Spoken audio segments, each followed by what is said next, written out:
turagereye kurabira hamwe wa mukofeur wa mwana wo mwibarabara batoragura ukuntu yisanze yashoboye kugera ku rwego ashobora no kuja mu mahanga agiye kutwiganira urwo rugendo rwiwe rwo kuja mu mahanga uko vyatanguye n'ukuntu yagize umutima wo gukreya ikigo gifasha abanwa urumogi vyaje gutega Viateur turaguhaye kazi.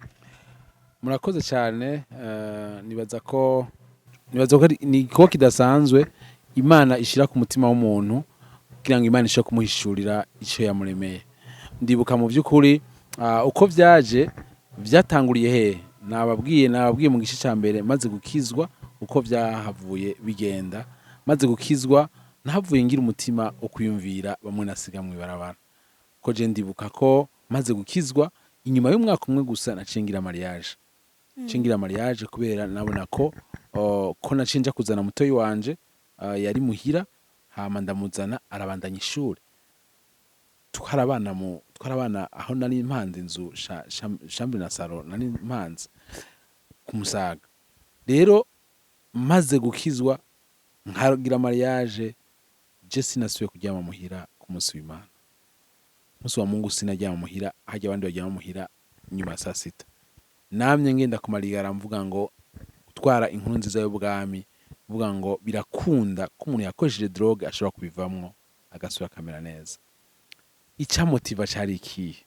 Motivation yari yihe ituma niyumvira abo bantu, niyumvira kuja gufasha abandi, niyumvira ko nanje nafashijwe n'abandi, kandi iyo message banzaniye kandi nambwizwa kuyiha abandi.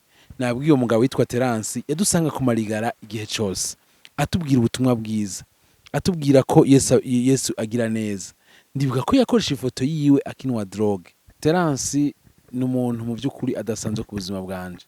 Rero niwe nawe Terence niwe mpaye Yesu adokwafira ubona mfise niwe mpaye ibikoresho ndiko ndakoresha. Niwe havuye abiduha n'uwo twariko turakorana. Rero Terence yaranyesubiye cyane maze gukizwa navuga ngo mbwizwa gutwara message y'ivyizigiro ivuga ko bikunda ko umuntu yakoresheje drogue ashobora kubiheba. Ikindi kintu cyamotiva umutima wanje bwa mbere hari umumama nigeze kubabwira badukuye mu ibarabara muri kiganiro giheze mu gice cya mbere giheze badukuye mu ibarabara hamwe umumama yaje ari we yadukurikirana muri Musaga yakurikirana abantu bariko muri zone Musaga Kanyosha abariko bigiraho ibitandukanye sadokwafire kutire n'ibindi. Uyu mama mu by'ukuri yaranyesubiye cyane yari umumama ameze neza yari mu masana mama wanje w'inzobe nyinshi afise urukundo atumotiva bavuga ngo birakunda bandanya atubaza ngo mbega vyagenze gute mbega vya bintu wabihevye uri kuragabanya basi. Rero uyu muntu mu by'ukuri hejuru yuko yabikorana umutima w'urukundo yabikorana umutima akoreka ko umutima wa kivyeyi uwo mutima waraje muri jewe ndavuga ngo bimwe bampa nanje ifuko nanje ndabiha abandi. Ica gatatu cyamotivye kugira ngo ashobore gukora ivyo vyose hariho novuga shirahamwe bita mu waso pour Christ abimbozi ba Kristo iryo shirahamwe twakorera muri Club Kinindo Club nakoranira muri Club Kinindo hariho twari muri section hariho agasection gatoya twakoranira hari yepfo kwa Onesphore Manirakiza pasteur wa Shama Temple Fellowship paroisse muha aho akoranira. Rero twarakoraniyeho mu nyuma bakatubwira ijambo ry'Imana ariko badukaburira no kumenya icyo Imana yaturemeye. Ndibuka ico gihe hari ikigo twako turiga citwa yari Kairos ivuga kumenya neza icyo Imana yakuremeye. Rero hari akajambo kamwe babaza ngo muri ico gitabo cavuga ngo niyuhe mugwi Imana ashize ku mutima wawe uri kurasengera. Aho kajambo kabaye akantu kabura ubuzima bwanje n'ubwenge bwanje ugati uwo mugwi n'uyuwe numva n'umugwi w'abadroge mu by'ukuri Imana ikirahamagarira. Ndatangura ndabikora muri eglise nari ndimwo nkaja mu badroge nkagenda ariko ntivyakunze abarongozi ntibatworohereza mu nyuma ndaje muri indi eglise naho ntivyakunda mu nyuma haragera igihe nza mu ishengero rya Yezu zame Kinindo.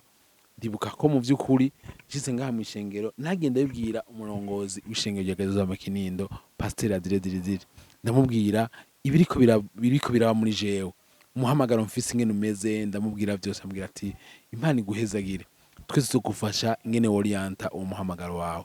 Ca numva umuntu umwe ashoboye kunshigikira mu muhamagaro nari mfise, naho vyari bigoye, naho ntabona ingene ndabitora.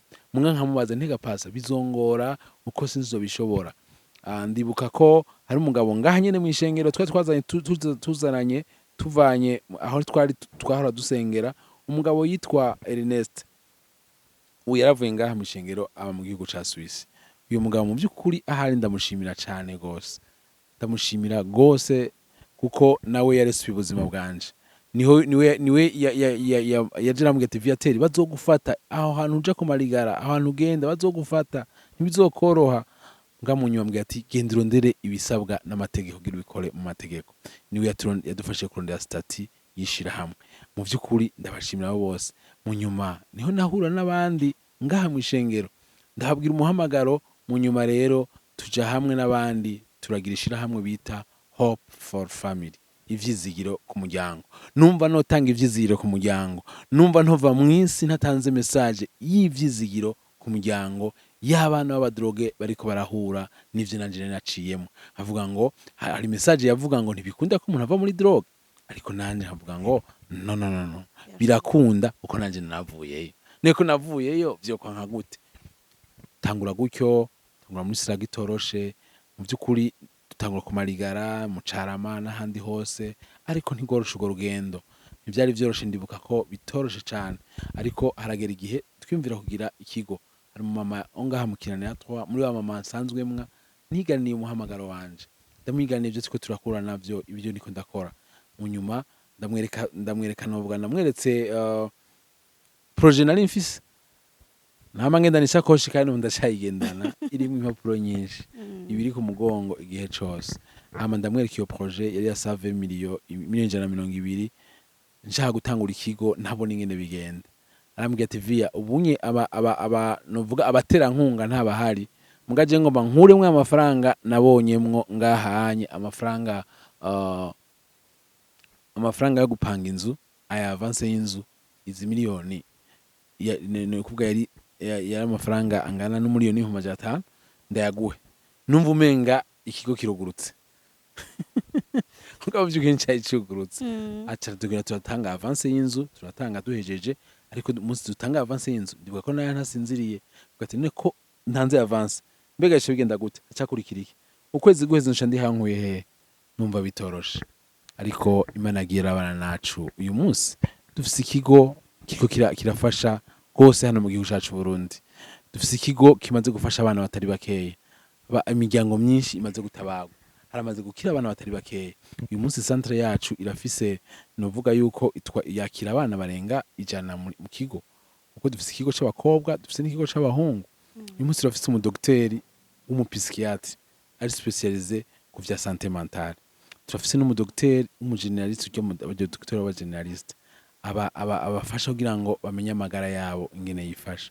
Turafise n'umu-infirmier asanzwe, ba-infirmier babiri.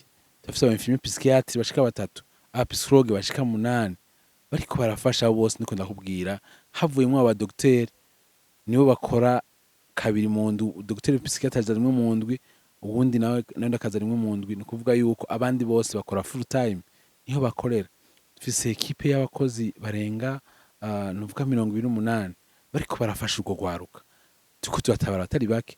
Kindi naco dukora kidasanzwe, turabashikira ku mashuri dutwara message ivuga ngo uwabinyoye araza abamufashe ahagarikire ngaho, ariko utarabinwa ntapime ngo akoreko n'uburozi.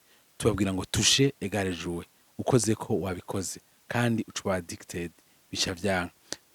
Turasanga mu busho iyo bagorewe bakoresha amadroge, turasanga ahantu hose bamerewe nabi. Tubashira message y'ivyizigiro ivuga ngo birakunda ku muntu ashobora kuva mu byo bintu agasura kamera nk'abandi. Kindi naco abajije bavuze ati mbega vyagenze gute kugira wisange uri muri Burkina Faso? Yego.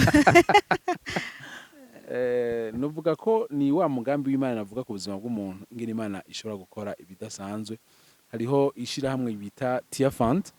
Ishirahamwe Tia Fund ryariko rirafasha abantu b'abarongozi batandukanye n'abaridere inspiré bariko barafasha kugira ngo bashobore kwiga inyigisho z'uburongozi bazigira ni ukuvuga baziga n'abandi bari mu bihugu bitandukanye. Tweko dukorera muri Afrique de l'Ouest, ni ukuvuga yuko twarava ngaha tukagenda tukamara isomene hama tukagaruka tugasubira tukagenda tukamara iyindi tukagaruka.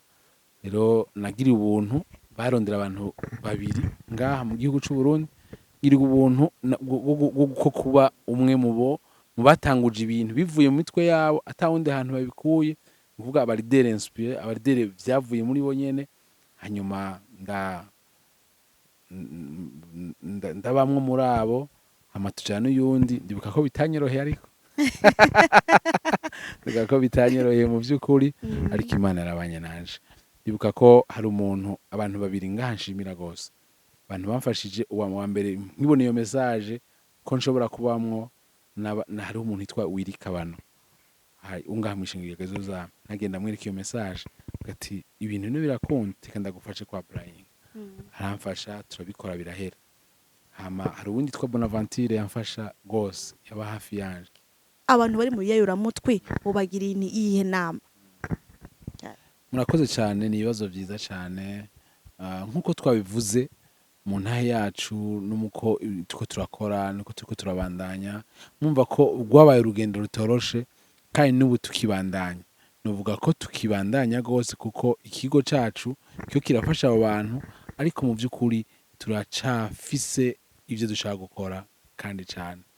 Turacafise dushaka kugera, turacafise ngene dushaka gutanga intererano yacu n'inguvu zacu kugira ngo dushobore gufasha urwaruka rwacu ndetse n'Uburundi bwacu, tutanga intererano twe dushobora gufisa.